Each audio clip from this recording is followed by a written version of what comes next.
Green जहाज जो पाकिस्तान, जिसकी नेक्स्ट डोर जो हमारा ही हिस्सा था कल तक, उसकी अगर हम बात करें, so green jihadis they have been exporting terror throughout the world, और काफी हलाल संस्थाएं ऐसी हैं जो उसको फंडिंग कर रही हैं।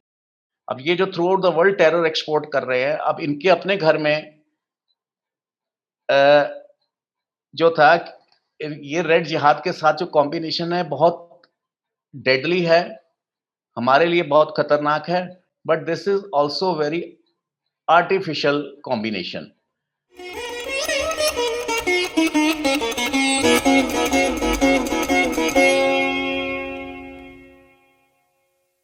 बहुत बहुत धन्यवाद आपका कि आपने मुझे ये अवसर दिया कि संगम टॉक्स पे मैं इतने बड़े चैनल पे, पैनल पे आके कुछ बात कर सकूं।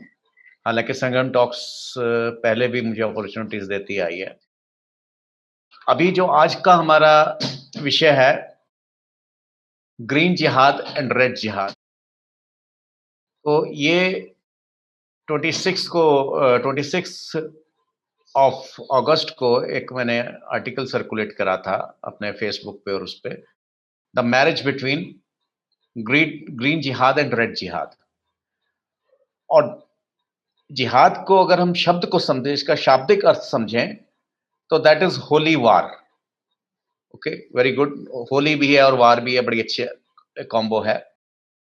Now what holy war means, अब what is holy for me, वो होली से ज्यादा रिचुअल वार पे आ गई बात और रिलीजियस वार पे आ गई।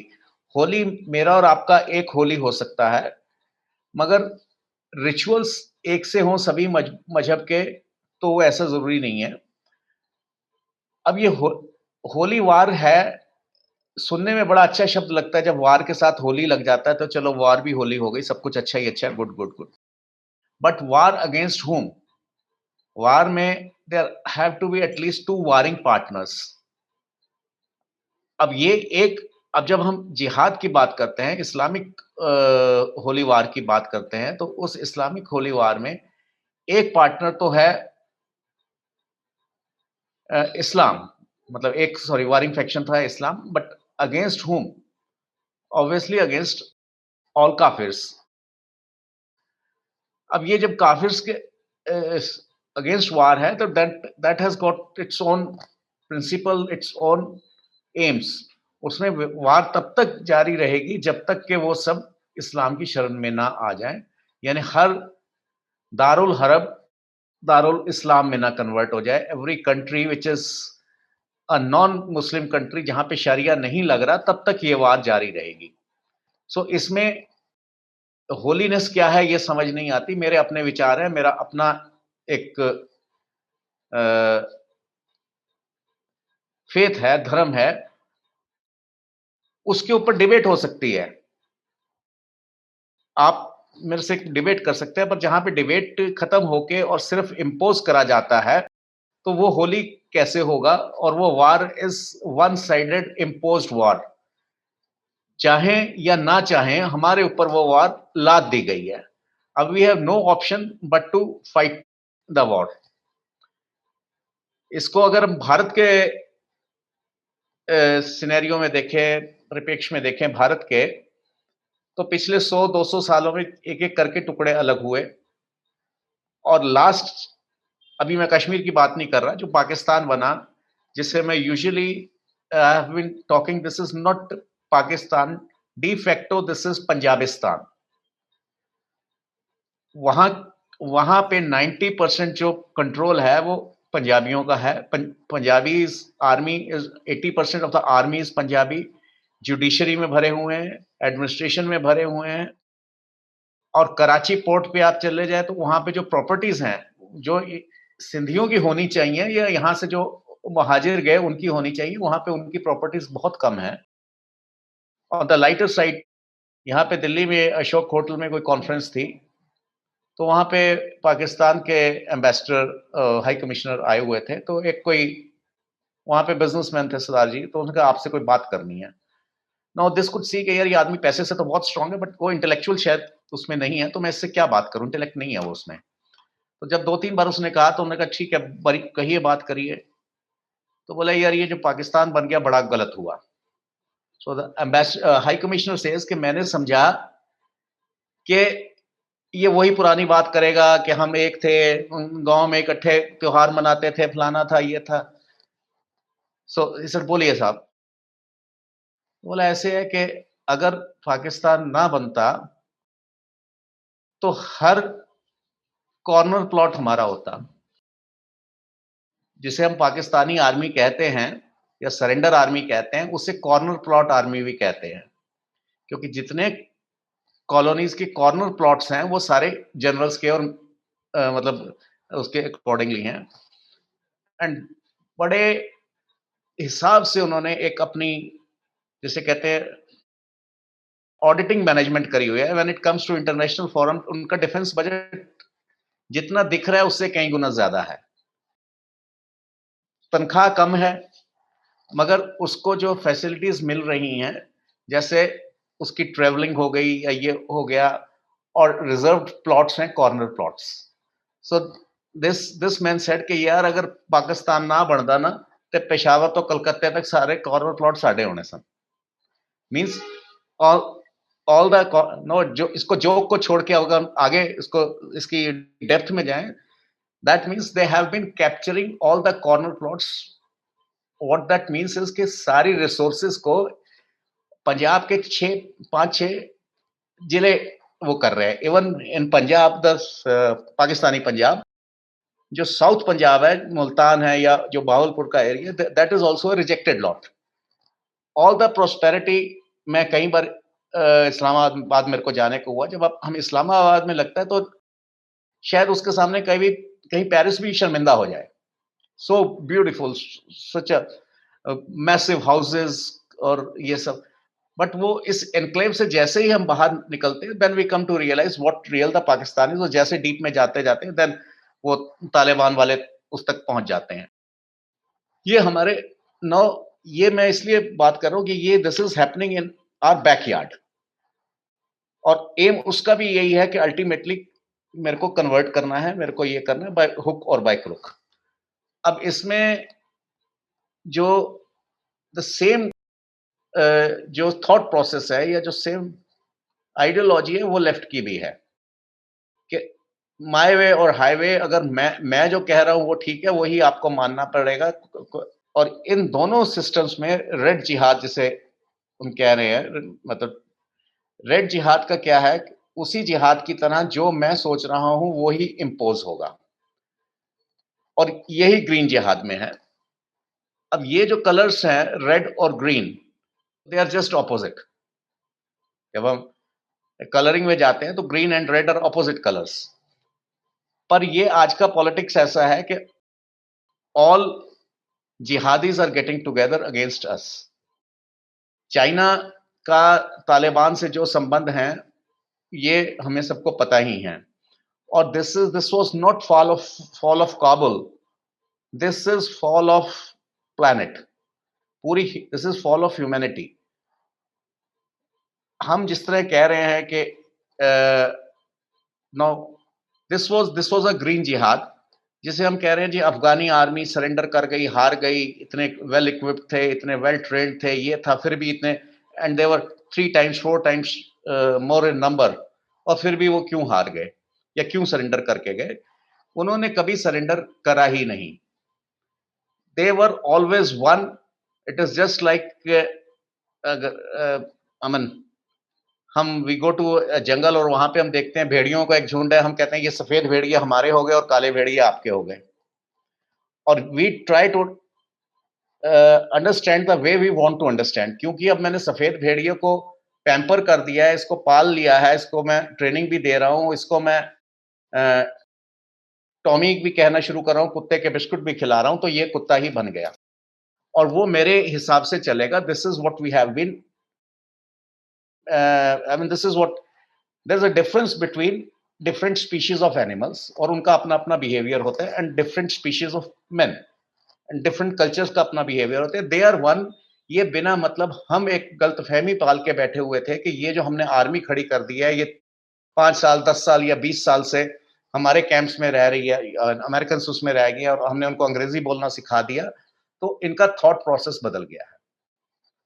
सिर्फ दे सिर्फ they were waiting for an opportunity, जब वो दोनों व्हाइट और ब्लैक एक होंगे, वो क्योंकि एक ही हैं। This is the combination between green jihad itself, internal ban. Now when it comes to the green and red combination, China का क्या है, जो आज समय जो मेन रेड जिहादीज हैं, हालांकि वो कितने कम्युनिस्ट हैं ये आपको, उनसे बड़ा कैपिटलिस्ट कोई नहीं है, but yes they claim to be communist.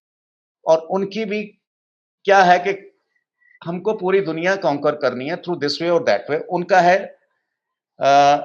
इमाम of this thing, grand Mufti of Bosnia, एक इंटरनेशनल हलाल कॉन्फ्रेंस में उन्होंने कहा था कि ये जो आईएसआई है और ये है अबाउट 8-10 इयर्स बैक, कि ये लोग व्यर्थ अपना मुस्लिम खून बहा रहे हैं। We will conquer world through halal, will rule world through halal. Ultimate aim क्या है, जो ये भारत का या भारतीय पंथों का जो भी है, वो आपको डोमिनेट नहीं करना चाह रहे। आपको वो, अगर कोई गोरा कन्वर्ट भी हो रहा है, आप उसे कन्विंस कर रहे हैं, अपना पॉइंट दे रहे हैं। मगर अगर कोई कन्विंस नहीं होता तो you are not going to kill, आप उसके ऊपर जबरदस्ती नहीं कर रहे हैं। यहां पे जब मैं हलाल का, क्योंकि मैं बहुत ज्यादा झटके के लिए काम करते आया हूं, और मुझे ये कहता है कि आप कोशर के लिए क्यों नहीं करते, वेयर इट इज मोर और less same thing. No Jew is going to kill me for not having kosher. This I have to understand. There I'll be killed for not having halal. मतलब अगर मैं हलाल के बाहर कुछ ले रहा हूं तो वो एक क्राइम कर रहा हूं इन दोज कंट्रीज, या जो एक्सट्रीम उनके सेटअप्स हैं। अब जहां पे सेटअप एक्सट्रीम हो गया वहां पे ये हुआ, जहां पे नहीं हुआ वहां पे द प्रोसेस इज ऑन के दारुल हरब को हमको दारुल इस्लाम में कन्वर्ट करना है। दिस इज ग्रीन, और ठीक यही लेफ्ट की सोच रही है। हम लोग जब स्टूडेंट्स थे तो एसएफआई और इस तरह की और ऑर्गेनाइजेशंस बड़ा स्टूडेंट्स को अपनी तरफ खींचती थी, और बड़े और आज जो नेक्सलाइट मूवमेंट और ये सब मूवमेंट चल रही है, this is all backed by red जिहाद। अब इनका जो ऑपोजिट कलर्स इकट्ठे हो रहे हैं, विच, और वैसे अगर ग्रीन और रेड का कॉम्बिनेशन बनाया जाएगा तो ब्राउन के बाद अगर उसमें और थोड़ी चेंजेस करी जाएंगी तो अल्टीमेटली वो सफर नहीं आएगा। So let them get together, ultimately it's going to be that the final win। अभी इसमें जो चाइनीज ने करा है, दे वर द फर्स्ट, तालिबान को रिकॉग्नाइज करने में वो सबसे पहले वाले लोगों में हैं। अब ग्रीन जहाज जो पाकिस्तान, जिसकी नेक्स्ट डोर जो हमारा ही हिस्सा था कल तक, उसकी अगर हम बात करें, so green jihadis they have been exporting terror throughout the world, और काफी हलाल संस्थाएं ऐसी हैं जो उसको फंडिंग कर रही हैं। अब ये जो through out the world terror export कर रहे हैं, अब इनके अपने घर में जो था, ये रेड जिहाद के साथ जो कॉम्बिनेशन है बहुत डेडली है, हमारे लिए बहुत खतरनाक है, but this is also very artificial combination. जो इनका कैपिटलिस्ट के साथ तो चल रहा था, से पाकिस्तान की अगर अभी बात करते हैं, ग्लोबल जिहाद पे बाद में आते हैं, ग्लोबल इसमें जो जनरल्स हैं, व्हाट दे वर डूइंग, वो हर उसमें डील्स में उसके पैसा रखते हैं, और वो पैसा उनका कहाँ जाता है, वेस्ट में जाता है। When the Chinese came, they came with a business कि अगर अमेरिकन कंपनीज आपको ये खरीदने का वो खरीदने का इतना परसेंट देती है, हम उससे डबल देंगे। दे केम विद अ बिजनेस, और डेफिनेटली दे, उन्होंने वहां के सिस्टम को खरीदा, उसमें पेनिट्रेट करा, ये रेड जिहादीज ने ग्रीन जिहादीज को। But at the same time जो लॉयल्टी है जनरल की, वो कभी रेड जिहाद के साथ, चाइना के साथ नहीं हो सकी, क्योंकि जनरल साहब की जो प्रॉपर्टीज है रिटायर होने के बाद जो रहना है, उन्होंने फ्रांस में रहना है या यूके में रहना है या यूएस में रहना है, और उनके बच्चे, उनके बेटी, दामाद, लड़का सब वहीं सेट है। देयर इल गॉटन मनी जो है वहां की, वो लेके चाइना में सेटल नहीं हो सकते। So this is something which is not possible. This is why green jihad जो है वो मिलने के बाद भी रेड जिहाद के साथ कभी नहीं मिलेगा इनसाइड। मगर और वहां पे जब आए रेड जिहादीज यानी चाइनीज आए, सो जो पाकिस्तानी आर्मी अपने को बड़ा हाई एंड माइटी समझती थी, हालांकि सरेंडर की हिस्ट्री है इनकी, उनको जो जिस तरह से ये third corner three side open plot जिसे कहते हैं, कॉर्नर प्लॉट आर्मी को जिस तरह से इन्होंने दबाया, उनके उसमें जाके कैंप्स में जाके आर्मी कैंप्स में जाके चाइनीज लेबर उनके आर्मी वालों को पीट रहे हैं। हाउ इज इट पॉसिबल कि जब तक एक कंपनी आई है उसके वो जा रहे हैं, उनके लड़कियों को तंग किया जा रहा है उन्हीं के कंटोनमेंट्स में। So that means literally they are finished off army. अब हमारे लिए खतरा कैसे है, क्योंकि say we are in position to fight at both borders at one time.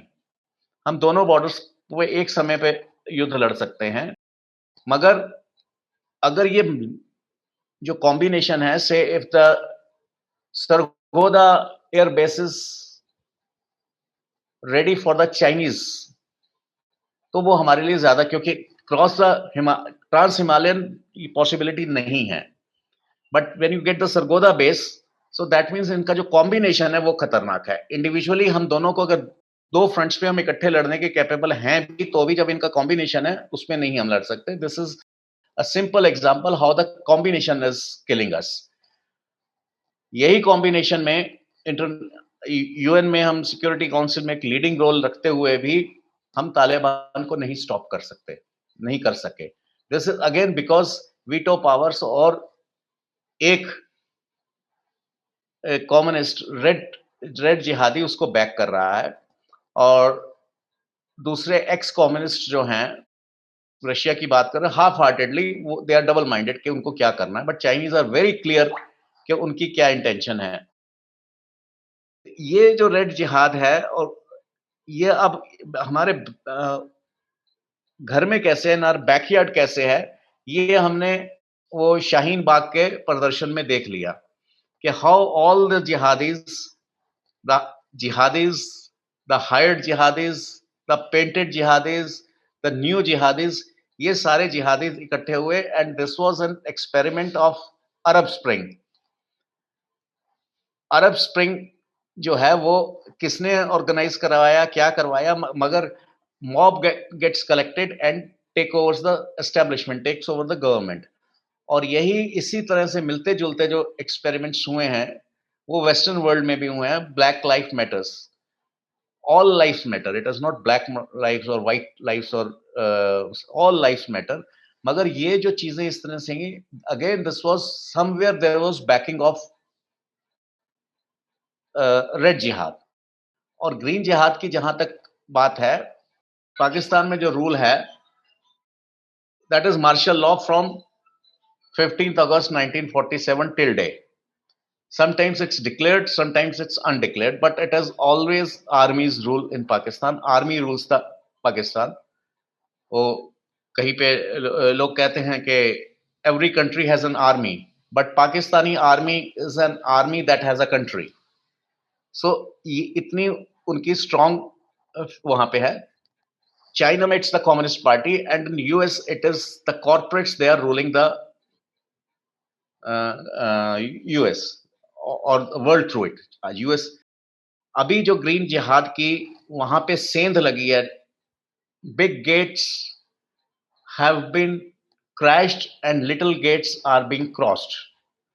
What I mean कि कॉर्पोरेट में love jihad is in the corporate world of US. वहां के बच्चियों को टारगेट किया जा रहा है। अगर आप पीछे देखेंगे तो जो हमारे सबसे बड़े एक कॉर्पोरेट के हेड है गेट्स साहब, बिल गेट्स जी, अगर उसका उनके भी घर में सेंध लग चुकी है। अभी जो न्यूज आ रही हैं, so it is just like communist का और या किसी भी जिहाद का वर्क स्टाइल समझिए।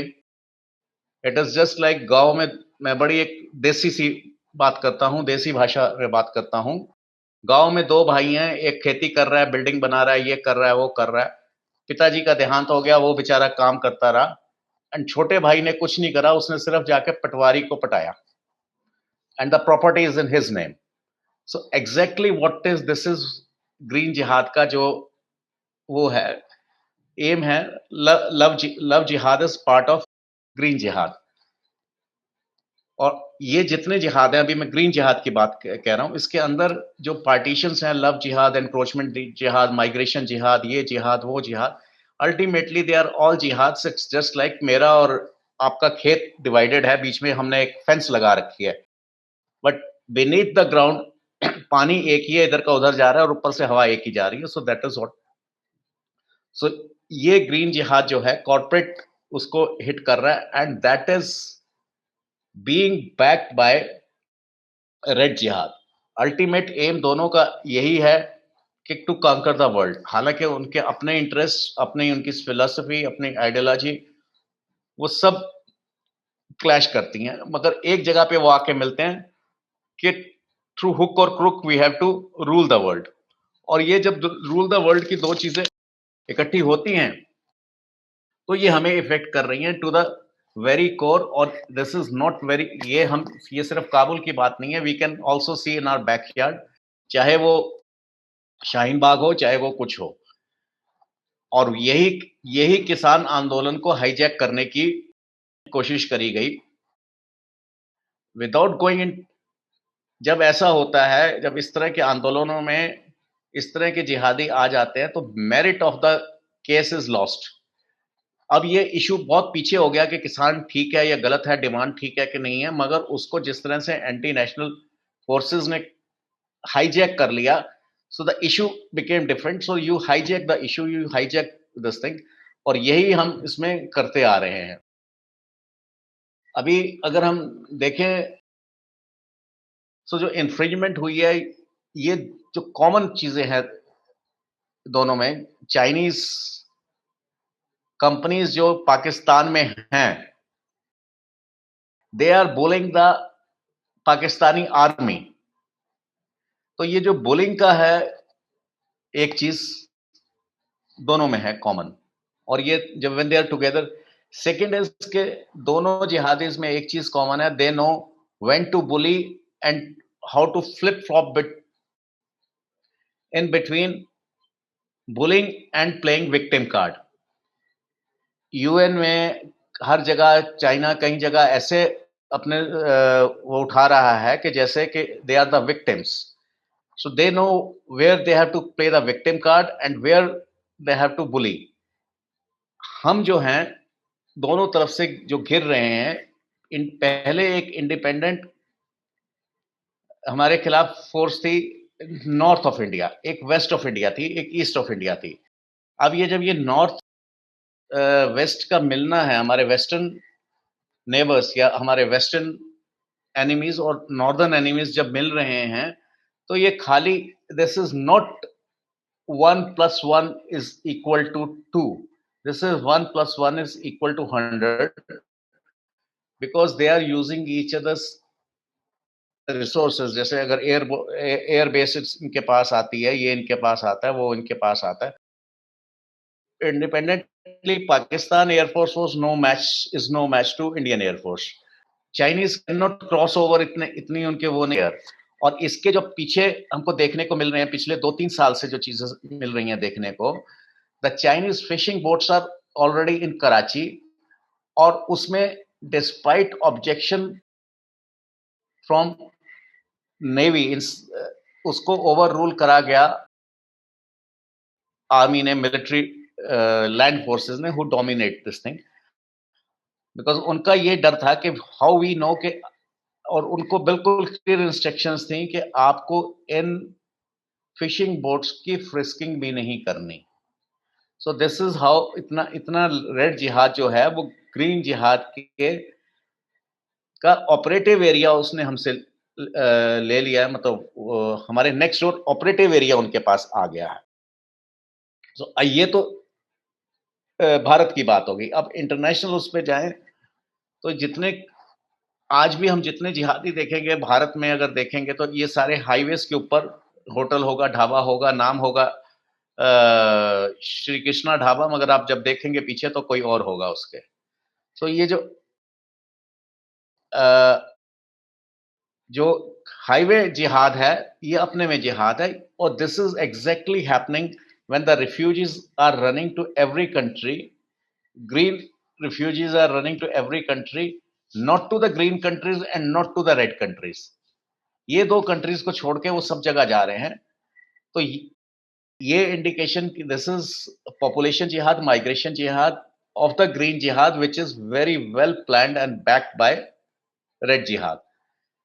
सो ये हमारे लिए कितना घातक हो सकता है, ये हमने सोचना पड़ेगा. और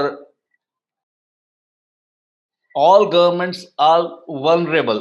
अगर ऑल कॉर्पोरेट्स आर वल्नरेबल, एक तरफ ब्लैक लाइफ मैटर्स को आके बैक करता है जिहादी फोर्सेस, सी, और उसके पैरेलल वहां पे क्या है कि दुकान लूटा गया, मॉल लूटा गया, ये लूटा गया, वो लूटा गया, एक एस्टेब्लिशमेंट के ऊपर अटैक हो रहा है. और उसी समय कॉर्पोरेट के ऊपर लव जिहाद का अटैक हो रहा है. वेरी सून शायद हम लोगों को पता लगे कि corporate, top 10 corporates of US, इनके कहीं ना कहीं बच्चे ग्रीन जिहाद की उसमें जा चुके हैं. आज से पहले 10-20 साल पहले ये हुआ था कि देवर ब्रेन वॉश्ड एंड देवर वो एक लेफ्ट ओरिएंटेशन की तरफ कैपिटलिस्ट कंट्रीज के बच्चे जा रहे थे, इंडिया के बच्चे जा रहे थे, अच्छे घरों के बच्चे जा रहे थे.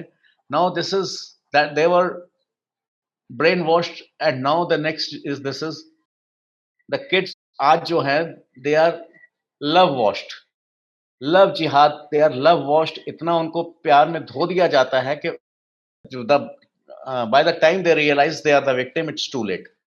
और वो हम अगर घर में भी देखें तो यहाँ पे बड़े अच्छे अच्छे पॉलिटिशियंस जो थे, जो बड़े, वो बेबस हो गए क्योंकि उनके घर में सेंध लगी. ये घर में सेंध वाली बात जो है, आज अगर हम यूएस की बात करें, in average every US in company, research organisation, university, there is a Chinese man there. और इसका अगर हम रिवर्स में देखें तो चाइना की कितनी यूनिवर्सिटीज में American are there. Let it be a virus war, let it be a biological war. What is happening in US research centers is well known in China कि क्या कर रहा है उनकी एक एस्टेब्लिशमेंट, काम कर रही है वहां पे. और कॉम्बिनेशन ऑफ 15 यूनिवर्सिटीज उनका जो काम कर रहा है, वो हर यूएस में विजिटिंग प्रोफेसर जा रहे हैं, प्रोफेसर्स लग रहे हैं, स्टूडेंट्स हैं वहां के. सो एवरी रिसर्च जो है इज अंडर देयर कंट्रोल. तो दो तरह से अंडर कंट्रोल चीजें आ रही हैं. एक अंडर कंट्रोल आ रही है, एक तो बहन बेटी अंडर कंट्रोल आ रही है ग्रीन जिहाद की वजह से, और जो रिसर्च है वो रेड रेड जिहाद कंट्रोल कर रहा है. और ये दोनों जिहाद मिलके पूरे सिविलाइजेशन को खत्म कर रहे हैं, be it civilisation of the West, be it the civilisation of the East, with the only aim that we have to conquer each and every inch, or to the battle will be on till the last man is converted. इस combination को अगर हम models operandi को अगर अब नहीं समझ सके, so this is invasion of the nations, invasion of the assets. और G7 बहुत साइलेंट रहा, और they were not aware of something happening. Like we all know G7 हम सुनते आ रहे हैं, G20, G10, but we are not aware of something like C9, which is now C15. 9 Chinese universities that are penetrating into each and every university, each and every research center. तो ये इधर ये हो रहा है, और उधर जो ग्रीन जिहाद वाले हैं, बड़े बड़े जो कॉर्पोरेट घराने हैं, उनके बच्चों के साथ मतलब उनको कैसे मोटिवेट करके इधर लाया जाता है. अब ये कहने में गलत बात हो जाती है, साहब ये तो आप ये लव जिहाद नाम क्यों दे रहे हैं. ये तो this is something natural that can happen between any the chemistry, that can happen between any two humans, okay, दो एक छोटे उम्र के बच्चे हैं, आपस में, okay, they start liking each other, loving each other, nothing wrong irrespective of religion. But वो जब ऑर्गेनाइज तरीके से किसी को भेजा जाता है, अब एक बहुत बड़े कॉर्पोरेट क्या जो एक बेटी है, अब उसको आप कैसे अ, अपने लव जिहाद में लाएंगे? पैसे से नहीं ला सकते कि I have got a jet, she has got 20 jets, you are very smart, there are 200 men like you working under exactly बिल्कुल directly under, so your smartness is not going to work, your good looks are not going to work, your money is not going to work, क्योंकि आप कितना भी पैसा लाते हैं, आप कुछ नहीं कर सकते। नौ नौ इसकी बड़ी एक स्पेसिफिक तरीके से, एक प्रोग्राम तरीके में क्या है, now you have to point out, recce करके हमको ये करना है कि ये बच्चे में, इस लड़की में क्या इसकी वीकनेसेस हैं। If someone is fond of से हॉर्स राइडिंग, एक ओलंपियन जाके उसको मिलता है और उसको बताता है कि मैं तेरे को हॉर्स राइडिंग बताऊंगा ना, वो कितने भी बड़े कॉर्पोरेट की बेटी है, कुछ भी है, मगर वो एक ओलंपियन के सामने हॉर्स राइडिंग नहीं जाती, नहीं जानती, और वो उसको राइडिंग सिखाना शुरू करता है। And this is how the game starts, the love starts. So this is not accidental love, it is an intelligent love, conspiracy of love. और ये ग्रीन जिहाद बड़ी अच्छी तरह से कर रहा है, उनको पता है कि क्या करना है। मुझे ये भी डर लगता है कि अभी इस समय हमारे पास बहुत सारी जो बच्चियां हैं रोज सुन रही हैं, इनमें से कितने उसमें ब्रेन वॉश हो रही हैं, कितने उस ग्रीन जिहाद की तरफ जा रही हैं, वी नेवर नो। और रेड जिहाद तो अपना काम कर ही रहा है, they are into every American university, every western university, वहां की क्या रिसर्च हो रही है, क्या कंपैरेटिवली हम अभी रिसर्च सेंटर्स में हमारे वो अभी नहीं घुसे, हालांकि they are trying to from artificial intelligence से लेके वो सब करके, हैकिंग करके वो कोशिश में है। Yes, but directly they are not inside our universities, they are not directly there. ये जब दो कॉम्बिनेशन इकट्ठे हैं, so these are like two different chemicals जो अलग अलग पड़े हुए तो खतरनाक हैं, जब वो दोनों इकट्ठे होते हैं तो वो बॉम्ब बनते हैं। ये हमारे यहाँ हो चुका है, वर्ल्ड वाइड हो रहा है। एग्जैक्टली हमारे बच्चों को यूनिवर्सिटीज में, मैं फॉरेन यूनिवर्सिटीज की बात कर रहा हूँ, बुली किया जा रहा है, और वो दोनों इकट्ठे मिलके कर रहे हैं। वाई वाई आज एक चाइनीज बच्चे को बुली नहीं किया जा रहा, वहां पे जो ग्रीन जिहादीज हैं, एक इंडियन बच्चे को और इवन एक वाइट बच्चे को बुली किया जा रहा है। दीज आर द थिंग्स हम रोज न्यूज़पेपर्स में पढ़ रहे हैं, रोज ये देख रहे हैं। Only thing is we have to join the dots and understand the love between green jihad and the red jihad, और उसकी कॉन्स्पिरेसी, इस कॉन्स्पिरेसी के कॉन्सिक्वेंसेस हमारे सामने क्या आने वाले हैं, कुछ हम देख रहे हैं। देयर राइट पीओके के ऊपर जो बैठा हुआ है ग्रीन जिहाद, that is being backed by red jihad. और ये केवल अगर ग्रीन जिहाद होता तो उसको आप निकाल सकते थे। सो this is green fungus and red fungus, ये दो फंगस जो हैं ये हमें खाए जा रही हैं।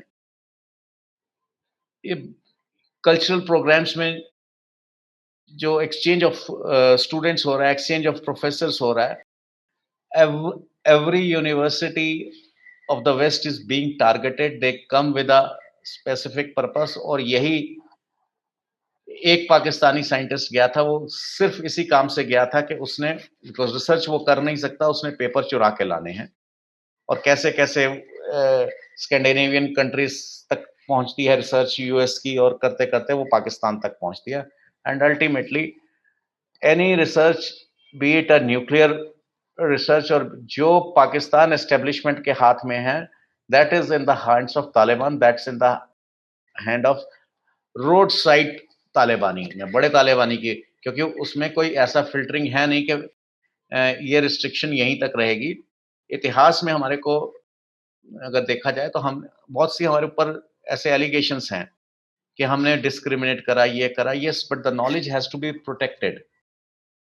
कि हमने इसको नॉलेज नहीं लेने दी, उसको नॉलेज नहीं देने दी। This knowledge has to be protected, और ये वहाँ पे प्रोटेक्शन बिल्कुल नहीं है वेस्ट में। And by the time they realise कि what red jihad has taken away from them, एक-एक रिसर्च उनकी जा चुकी है, and they have no access to any of their universities, any of their research centre. So this is what is between green jihad and red जिहाद।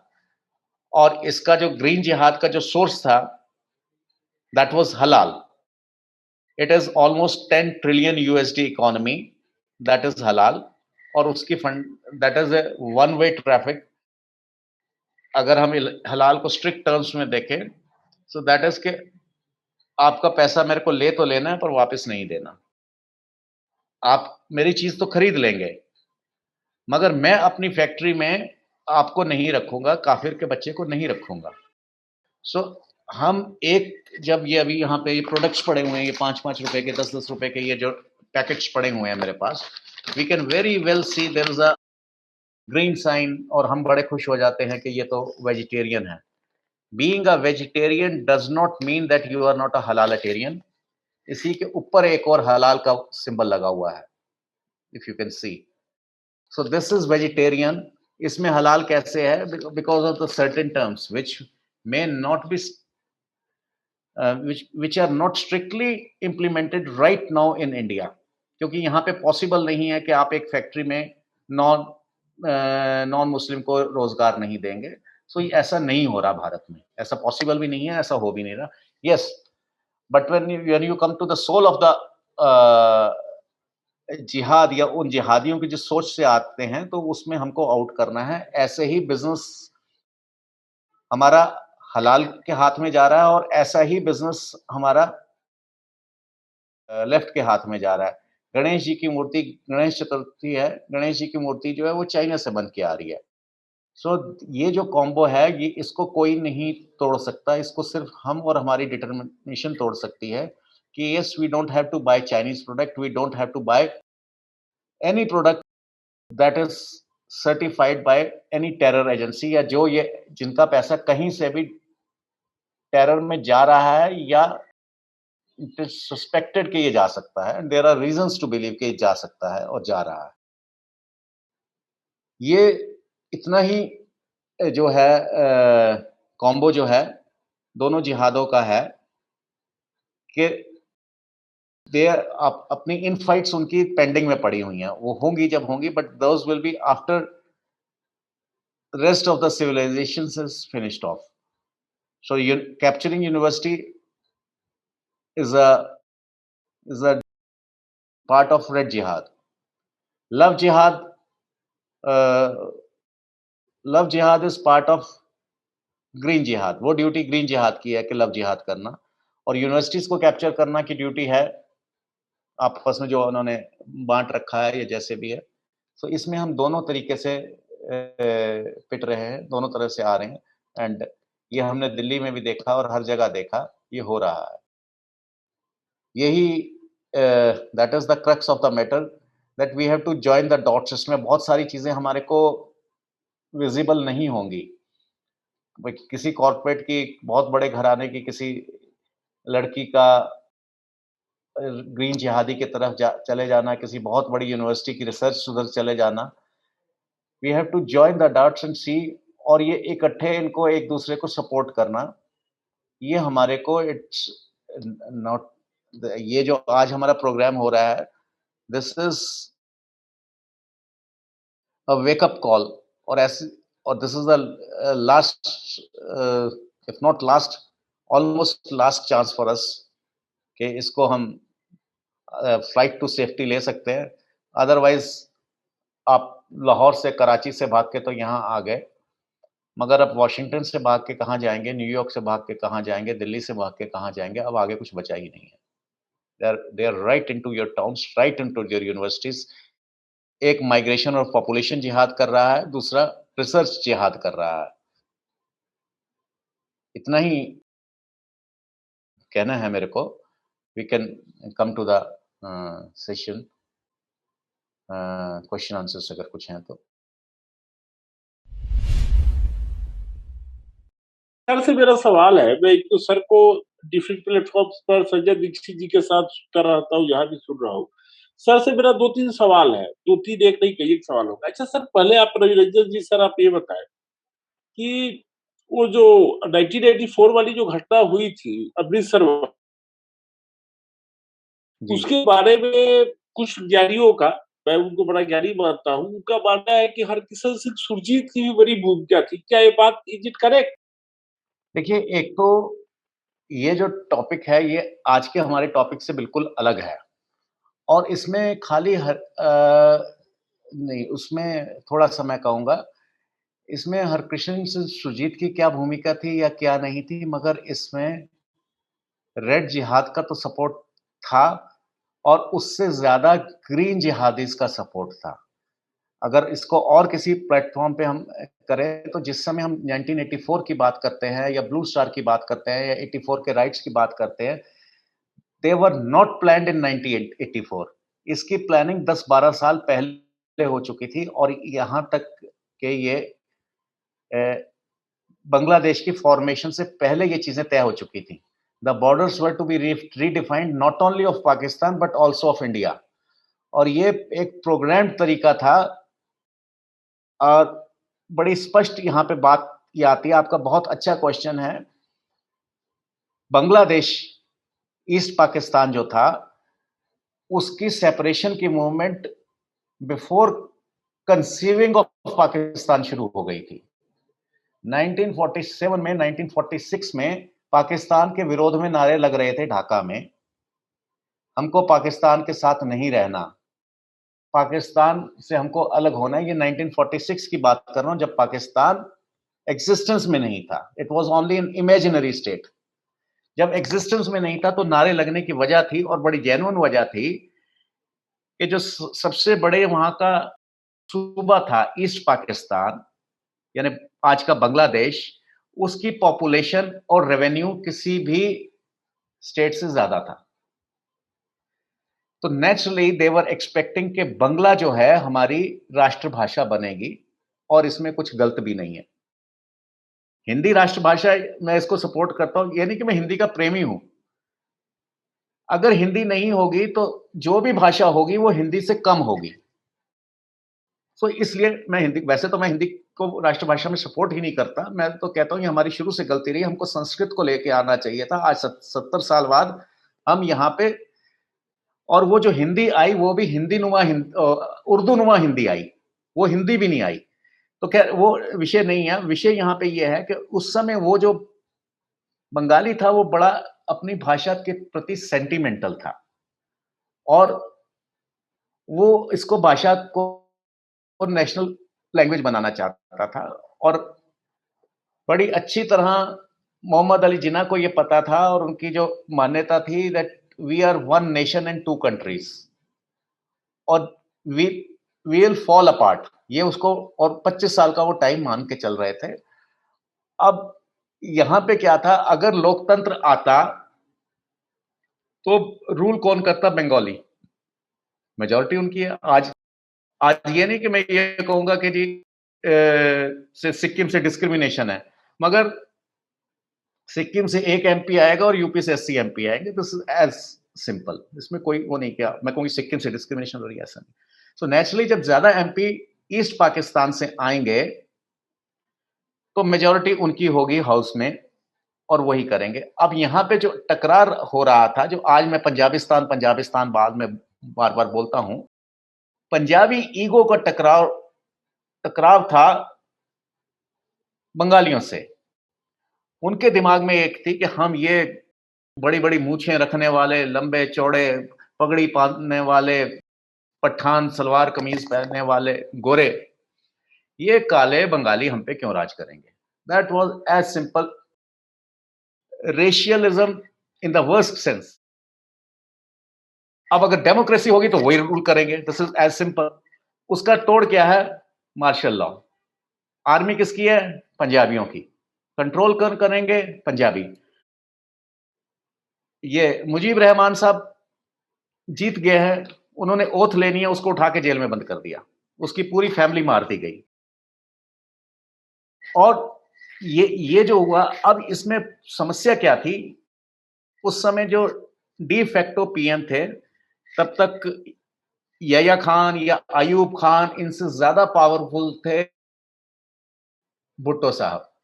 जुल्फकार अली भुट्टो उस समय de facto he was the prime minister, चाहे वो foreign minister का ओहदा रखते थे या क्या रखते थे। अब अगर वो पीएम बनते हैं, वो कब बनेंगे, जब मुजीब रहमान खत्म होगा। और अगर बंगाल को हम साथ में रखते हैं तो फिर बंगाली, और अगर बंगाल को हटाते हैं तो भुट्टो साहब हैं सिंधी, वो भी गुजराती सिंधी, तो वहां के पंजाबी आर्मी बगावत कर देगी, तुमने हमारा हिस्सा तोड़ दिया। So now the plan was to be worked out कि उनका ईगो भी सेटिस्फाई हो जाए पाकिस्तानी आर्मी का, और सांप भी मर जाए लाठी भी ना टूटे, यानी बंगाल भी अलग हो जाए, ईस्ट पाकिस्तान भी अलग हो जाए, मगर वहां की आर्मी बगावत के मूड में ना आए। तो इसका क्या हल था? इसका एक सिंपल सा हल निकलता है कि कुछ तुम एक प्रोग्राम नूरा कुश्ती होनी है, एक राउंड तुम जीतोगे, एक राउंड हम जीतेंगे, और इतना हिस्सा पंजाब का चला जाएगा, ये पंजाब का इतना हिस्सा चला जाएगा इंडिपेंडेंट या जो भी कह लो उसके साथ, और उधर बंगाल का चला जाएगा। अल्टीमेटली जब नेगोशिएशन टेबल्स पे हम आएंगे तो क्या होगा कि हमने बंगाल बंगालियों को दे दिया, अब तुम पंजाब पंजाबियों को दे दो, यानी चाहे वो 2 जिले ही हों। Now from an angle of a Pakistani general या ब्रिगेडियर जो 25 साल पहले वहां पे कैप्टन या कुछ था, पंजाब से पिट के गया था, उसको याद है कि यस ये मेरा गांव था और यहां पे इस तरह से सिखों ने मेरे साथ करा था, दोनों तरफ से हुआ था। अब उसका ईगो जो है, फॉर एन एग्जाम्पल, अगर अमृतसर पे कब्जा हो जाता है पाकिस्तान का, एक मिनट, हालांकि ये दूर की, तो वो जो पाकिस्तानी जनरल का ईगो है वो बहुत सेटिस्फाइड होगा। दे विल फॉरगेट कि हमारा ढाका चला गया, ढाका गया तो गया, अगर ढाका खाली ढाका जाता है तो यही जनरल्स पीएम के खिलाफ हो जाए, भुट्टो के खिलाफ हो जाएंगे कि तूने हमारा एक कॉलोनी खराब कर दी, वहां से हम जब चाहते पैसा उठा लाते, जब चाहते लड़कियां उठा लाते, जब चाहते जो कर लेते, तूने एक हमारी कॉलोनी खराब कर दी। So he would have been targeted. और अगर शिमला समझौता, जो वहां से वो 200-250 आदमियों का लश्कर लेके आया था एक आदमी समझौता करने, 250 की तो फौज होती है, वो वन वे हुआ। उसको लिखने वाले कौन थे?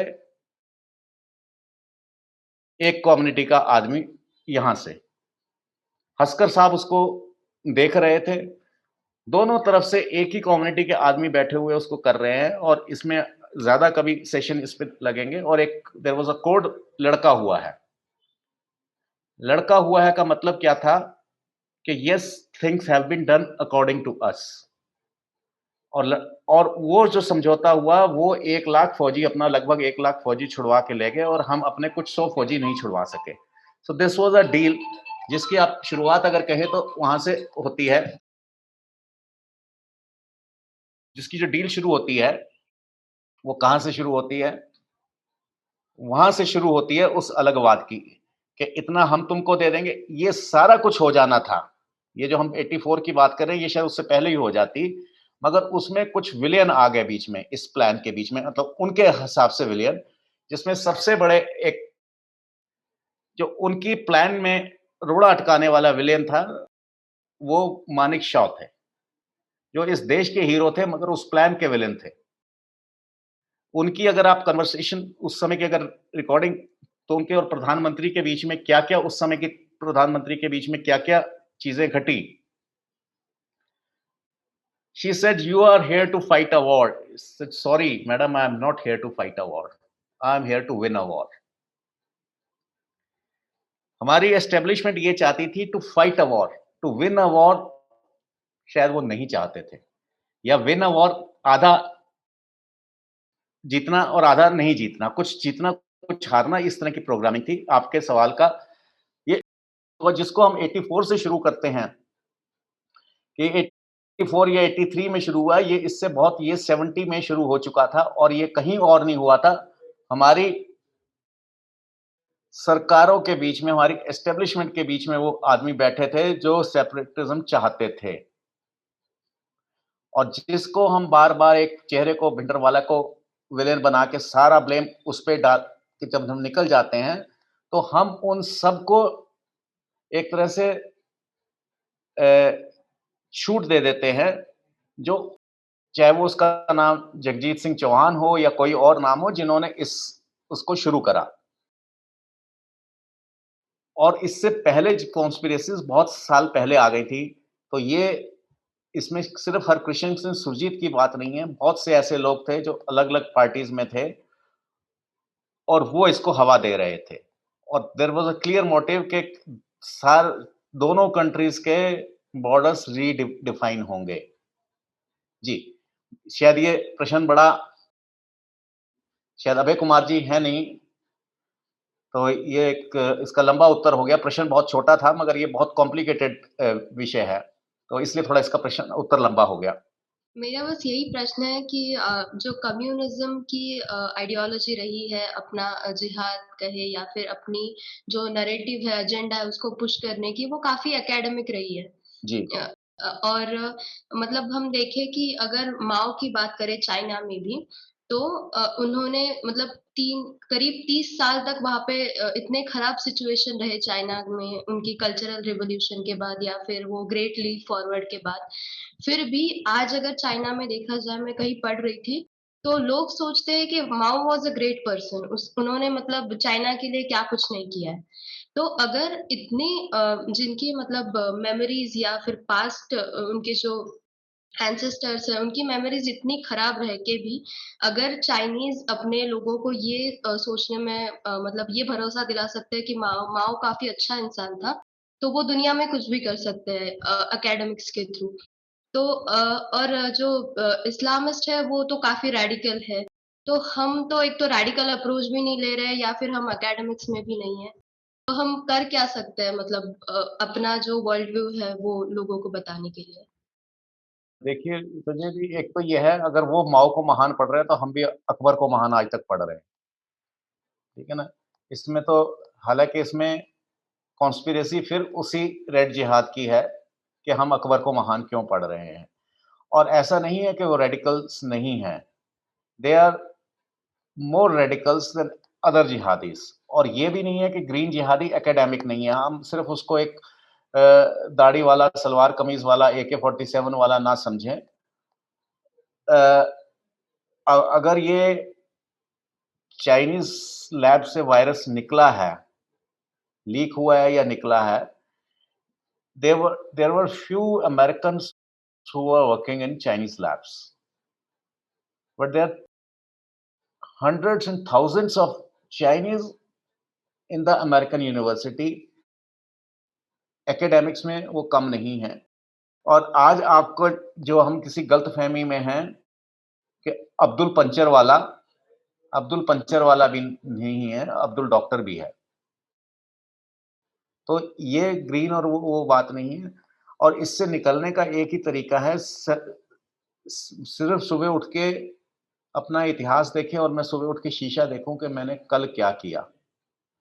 और आपस में हम जब तक हमारी आपस में एक वो ऐड आती है ना, भला उसकी साड़ी मेरी साड़ी से सफ़ेद कैसे? अगर संगम टॉक्स कुछ कर रहा है, तो ये मुझे परेशानी हो रही है कि इनका प्रोग्राम इतना सक्सेसफुल क्यों हो रहा है? तो अब मैं अपना तो कर नहीं सकता, तो मैं संगम को कैसे लेट डाउन करूँ? ये हमारी एक साइक है, ठीक है ना? एक ये जो साइक से जब तक हम बाहर नहीं आएँगे और जब तक हम ये सोचना नहीं शुरू करेंगे, अनलेस वी स्टार्ट सिर्फ़ पिक्चर्स ना देखें, we must start joining the dots, तभी हम और ये हमारी सोच से बहुत दूर जा चुका है, joining the dots. When you join the dots से एक टॉप कॉर्पोरेट की एक लड़की ग्रीन जिहाद की तरफ आती है।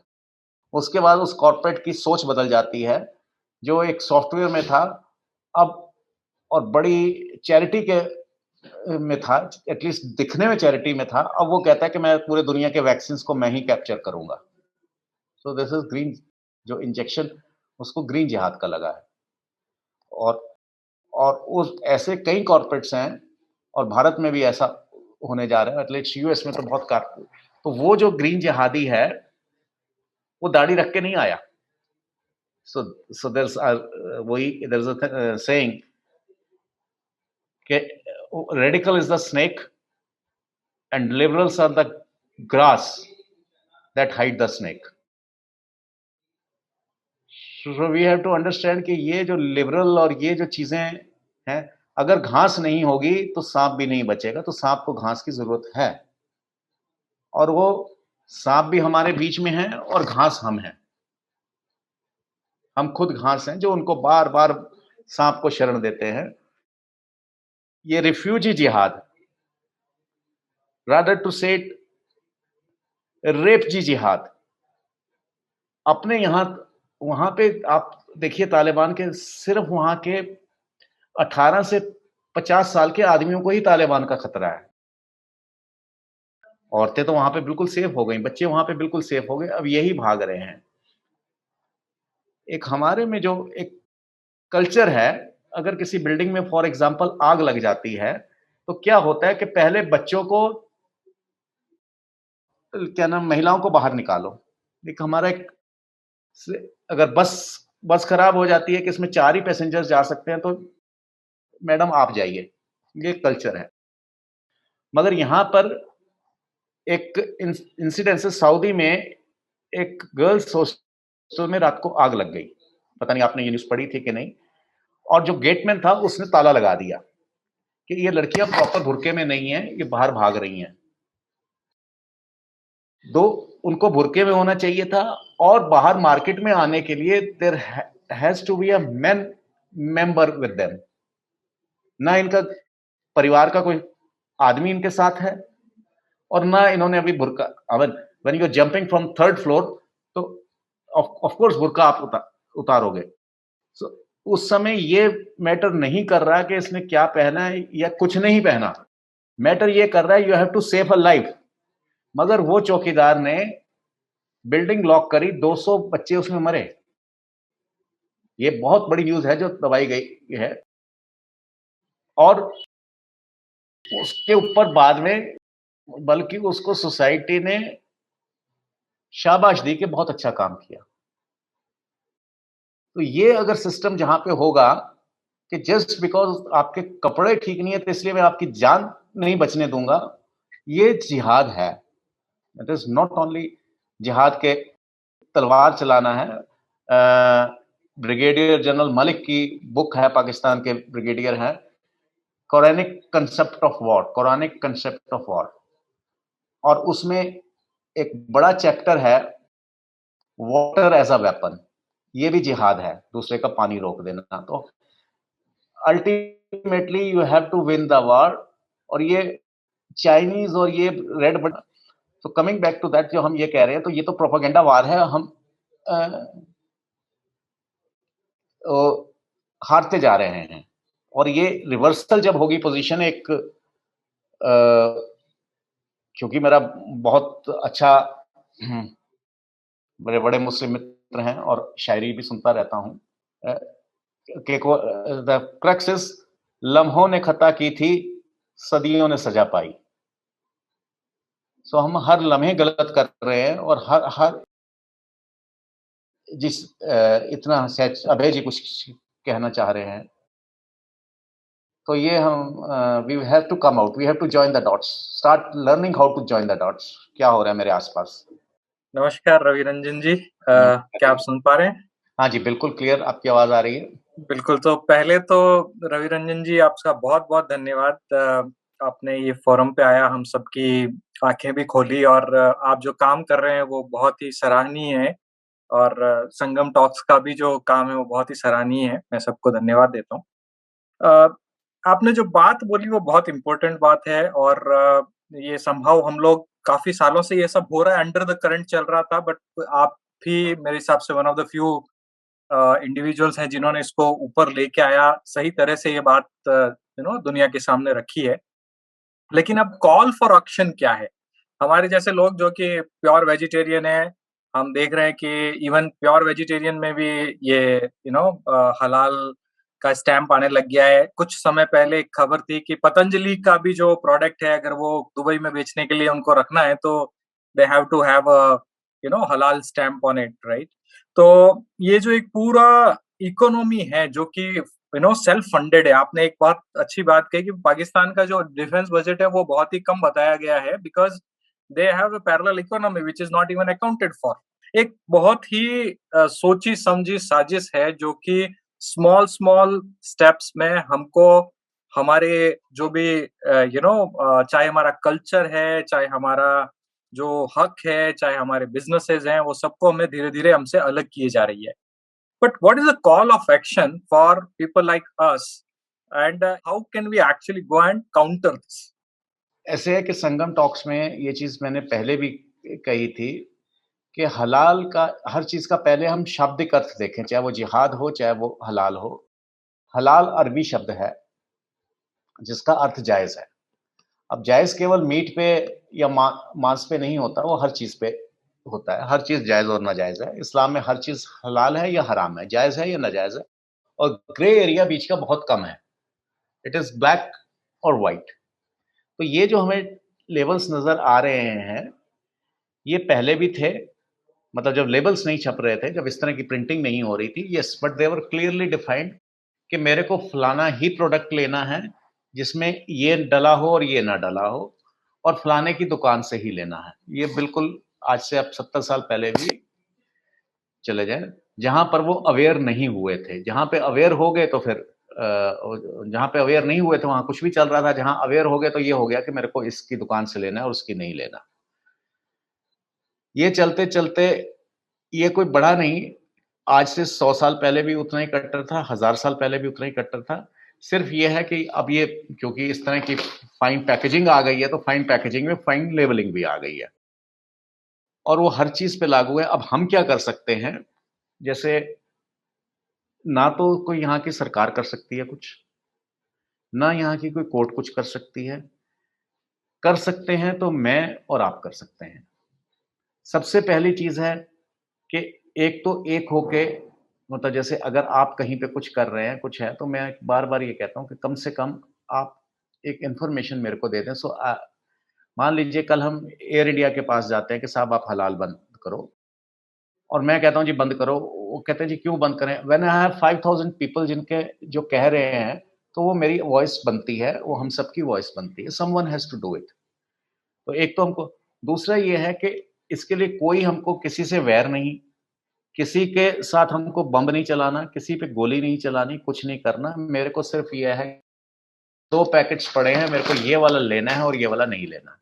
Nobody can force. हो सकता है ये मुझे आज ₹2 महँगा पड़ रहा हो, मगर अगर मैं ₹2 सैक्रिफाइस नहीं कर सकता, तो फिर मेरे को कोई अधिकार भी नहीं है रोने का। फिर ये हम जैसे इस उसमें जो थीम है, फिर हम एक निद्रा में ही मर जाएँगे, सोए-सोए मर जाएँगे, हमारी सिविलाइज़ेशन खत्म हो जाएगी। आज का जो हिंदू है, मैं हिंदू पे बात करूँ, इससे कोई फ़र्क नहीं, मैं अपनी बात करूँ, ज़्यादा मुझे नहीं फ़र्क पड़ता। क्योंकि ये जो आज का हिंदू है, ये समय-समय पे बदलता आया, हमारे कल्चर बदलते आए, हमारी भाषा बदलती आई। तो आज जो हम भाषा बोल रहे हैं या जो हम कल्चर टी-शर्ट पहन के चल रहे हैं, ये अगर ये समाप्त होके हो भी जाता है, पर यहाँ पे क्या हुआ, जब हम अपने उम, अपने पुराने रिवाजों से, रीतियों से जब हम मॉडर्नाइज़ेशन की तरफ जा रहे हैं या जैसे भी जा रहे हैं, this is also killing of Hindu civilisation. ये जो सिविलाइज़ेशन का, and unfortunately Hindu establishment is against the Hindu civilisation. Indian establishment is against the Indian civilisation. ये हम खुद अपने खिलाफ काम कर रहे हैं। आज से आप 70 साल पहले की फ़िल्म्स देखें, तो उसमें आपको देखेगा लोगों ने धोती पहनी है, कुर्ता पहना है, पगड़ी पहनी है। 80 साल पहले चले जाए, शायद हमारे इसको मैं किसी पर्टिकुलर पंथ से जोड़ के नहीं देख रहा हूँ, मतलब शायद आपके भी ग्रेट ग्रैंडफादर पगड़ी पहनते होंगे, धोती भी पहनते होंगे।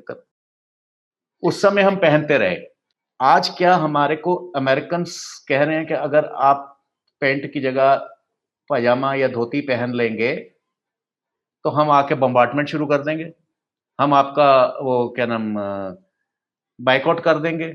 ये हम स्वेच्छा से गुलाम हुए हैं। पहली गुलामी जो थी, एक तो गन पॉइंट पे गुलामी है, मेरे को कोई ऑप्शन नहीं है। हमारे बहुत से लोग कन्वर्ट हो गए, दे हैव नो ऑप्शन, मैं उनको जिम्मेदार नहीं ठहरा रहा। मगर एक स्वेच्छा से गुलामी हो रही है कि मैं जाके बिना मतलब शाहीन बाग में नारे लगा रहा हूँ किसी के लिए। ये जो स्वेच्छा से गुलामी है, इसका कोई इलाज नहीं है। या हमको खुद इससे बाहर आना पड़ेगा स्वेच्छा की गुलामी से।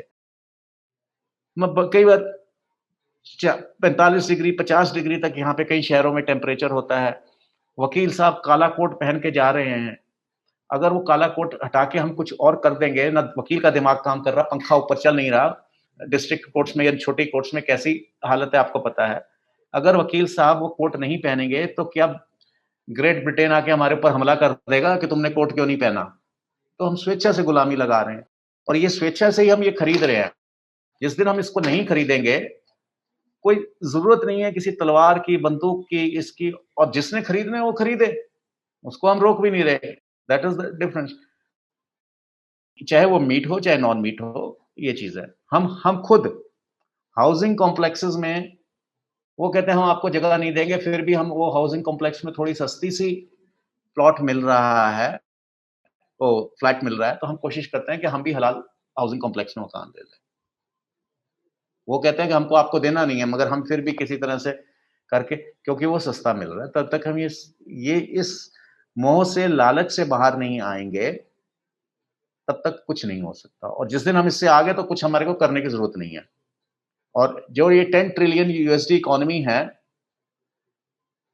आज की जो स्टेटिस्टिक्स है, अलग अलग स्टेटिस्टिक्स होते हैं, इधर उधर होते रहते हैं, मगर एक हम कुछ मिडिल लेवल पे अगर लेके चले, सो buying capacity of the Islamic world is not more than 5 to 10%. उस 10 ट्रिलियन में से, मतलब ये जो तालिबान को स्ट्रॉन्ग कर रहे हैं, इसको स्ट्रॉन्ग कर रहे हैं, उसको स्ट्रॉन्ग कर रहे हैं, जब मैं उनकी सर्टिफाइड चीजें ले रहा हूं तो मैं जिम्मेदार हूं। वो जिम्मेदार नहीं है। वो तो ठीक कर रहा है, उसको तो वही करना, वो जो कर रहे हैं वो वही कर रहे हैं जो उनको करना चाहिए। There is nothing wrong. गलती मेरे अंदर है। जी शिव प्रकाश जी। पहले तो ये क्या है कि जैसा कि ओसामा बिन लादेन ने हामिद मीर को इंटरव्यू दिया था और उसमें उसे शायद बोला था कि हमको पंजाब के युवाओं को नशे के लत का आदि बनाना है, ताकि हम मतलब पंजाब को कैप्चर कर ले और पूरा बंगाल तक बेनाम हो जाए। ये एक तो उस पर आप अपनी राय बताइए। अच्छा, दूसरा और एक मैं बहुत ही पर्सनल सवाल पूछ रहा हूँ। मेरे मन में बहुत उत्कंठा है। मैं 20s में था, मैं मिड 40s में हूँ। जब मैं अर्ली 20s में था तो एक अखबार में पढ़ा था, लेकिन वो अखबार मतलब कि अब मैं आपसे वेरीफाई कराना चाहता हूँ, पर्सनल है, कोई इडल है, कि जैसे कि ऐसा था कि अगर राजीव गांधी की शादी सोनिया गांधी से नहीं होती तो बेनजीर भुट्टो परिवार में और इंदिरा परिवार में इतना अपनापन था कि एक ऐसी भी स्पेकुलेशन चल रही थी कि राजीव गांधी की शादी बेनजीर भुट्टो से कराई जाती। एक अखबार ने एक अखबार में एक वरिष्ठ पत्रकार ने लिखा।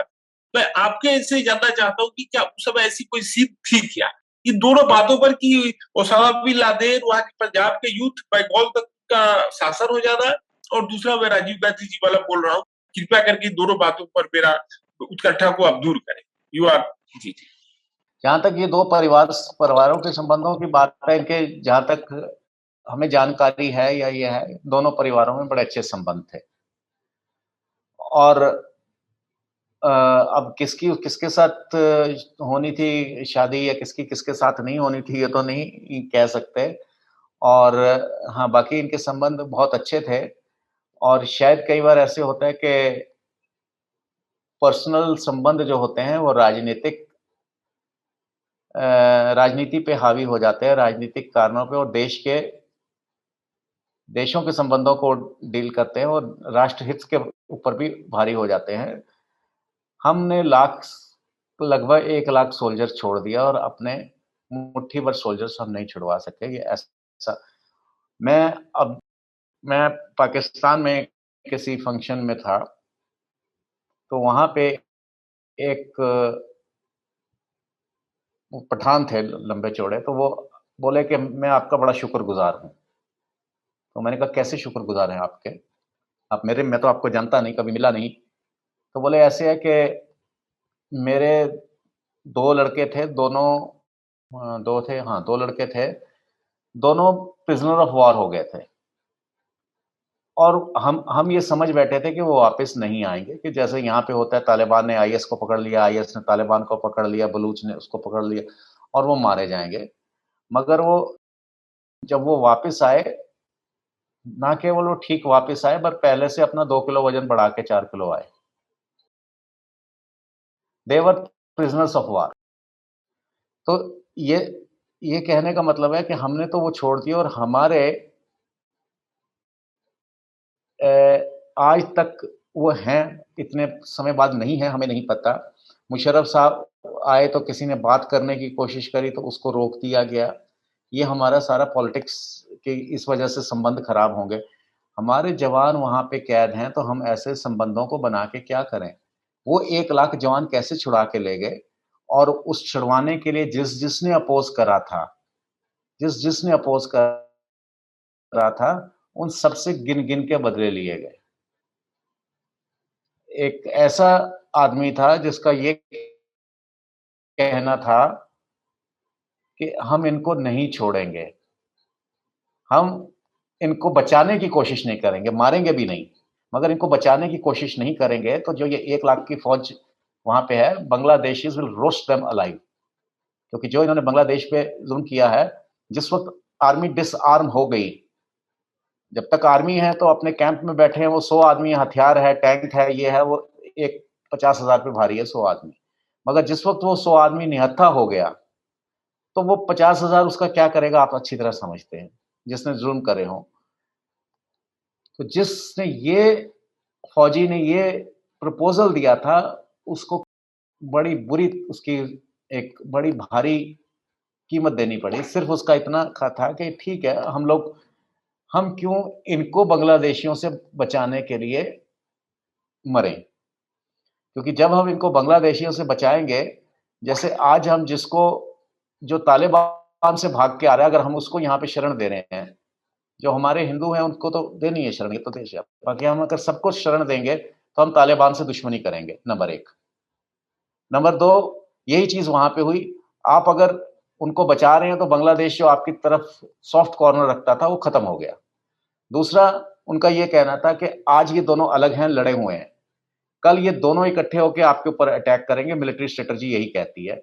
और अगर ये 1 लाख आदमी, यानी 93,000 ये जो भी था, अगर बांग्लादेशी मॉब्स के हाथों मारा जाता है, तो अगले 200 साल तक ये इकट्ठे नहीं बैठेंगे। वो अपॉर्च्युनिटी हमने मिस करी। हम यहाँ पे ये नहीं कह रहे कि हमको मार देना चाहिए था, बस उनको बचाने के लिए अपने सोल्जर्स नहीं मरवाने थे, क्योंकि उनको बांग्लादेशियों से बचा के लाना एक बहुत बड़ा काम था। बिकॉज़ दे वर ऑल, कि साहब अब तो सरेंडर कर दिया, इनको डिसआर्म कर दिया, अब इनको हमारे हवाले कर दो, जिन्होंने हमारी बेटियाँ उठाई हैं, अब इनको हमारे हवाले करो। उसको बचाने की भी हमें कीमत देनी पड़ी, जान से भी, माल से भी, और उनको हमने सुरक्षित दिया, ये था शिमला समझौता। तो बहुत हमारा लॉस हुआ, हर स्टेप पे लॉस हुआ है हमारा। हम बैटल में जीते हैं और टेबल पे हारे हैं।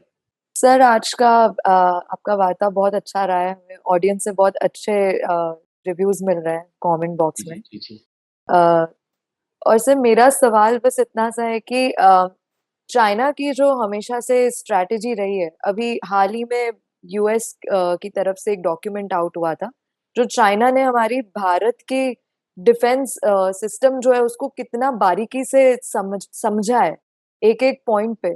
उस पे बहुत डिटेल में एक्सप्लेनेशन था और उसका कंक्लूजन ये निकल रहा था कि जो इंडिया का तरीका रहता है वो मोस्टली पैसिव या डिफेंसिव रहता है या रिएक्शनरी रहता है। हम बहुत कम प्रोएक्टिवली चीजें हैंडल करते हैं या उस तरीके से रिप्लाई करते हैं। तो आपको क्या लगता है कि आने वाले टाइम में, जैसा कि हम अभी देख रहे हैं कि वेस्ट बंगाल में क्या हो रहा है और फिर ये जो तालिबान का जो ये सब बढ़ रहा है अब और इम्पैक्ट, उसके अलावा नागालैंड में ऑलरेडी इंसर्जेंसी इंक्रीज हो रही है, इन सबको देख करके आपको क्या लगता है कि हमारी सरकार का क्या जो तरीका है वो डिफेंसिव से या पैसिव बिहेवियर से, रिएक्शनरी से ऑफेंसिव या थोड़ा-सा अग्रेसिव और ज़्यादा होना चाहिए क्या? बिल्कुल होना चाहिए। और जब तक हम इस डिफेंसिव मोड में रहेंगे, तो ऐसे ही आएगा, कोई ना कोई हमारे कान मोड़ता रहेगा।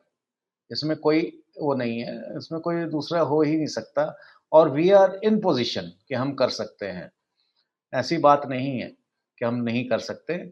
पर क्यों नहीं कर रहे? सरकारें बदलती रहती हैं, मगर एस्टेब्लिशमेंट नहीं बदलती। आज जो सरकार इतने साल पावर में रही, they are they are out of government but not out of power. तो वही एस्टेब्लिशमेंट, वही ब्यूरोक्रेट्स, वही रिपोर्ट्स पेश होती हैं कि साहब ये करने से ये हो जाएगा, ये करने से ये हो जाएगा। जब तक टोटल आप नीचे से ऊपर तक लोगों को नहीं बदलेंगे, प्रधानमंत्री बदलने से पटवारी नहीं बदल जाता। पटवारी और थानेदार भारत की बहुत शक्तिशाली शक्तियां हैं। तो पीएम बदलने से ठीक है, पीएम बदल गया, मगर पटवारी वही है, थानेदार वही है, दरोगा वही है। तो ये कुछ चीज़ें जब तक नहीं बदली जाएंगी, नहीं होता रहेगा।